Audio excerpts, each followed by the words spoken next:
So one question I get quite a bit from our clients is when trying to rank for areas outside of your main city. Let's say, let's use Detroit as an example, where you have a physical business in Detroit, but there's probably like 20 to 30 suburbs around Detroit, like Southfield and Troy, that you want to rank for as well.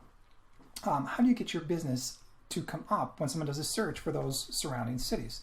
What we do is we build what we refer to as city pages. City pages are basically a page built on your website that's optimized for a very specific location. So again, let's say that you're in Detroit and you want to also get found by potential clients in Southfield, which is one of the suburbs of Detroit.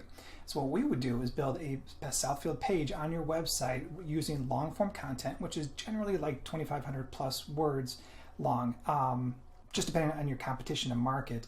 And we'll also optimize the page with proper metadata and photos and things like that to start with. Then what we do is we integrate what's called location signals. And what these are links on that page that link out to location-specific things within that city, like popular restaurants or landmarks, things like that, that show that page is an authority within that city there. All those things combined, they help make that city page and rank really well within Google.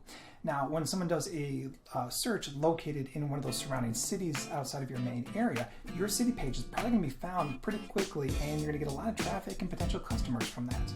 So these potential customers are going to be coming in using that doorway that we created with that city page. So I hope you found this helpful, and thanks for watching.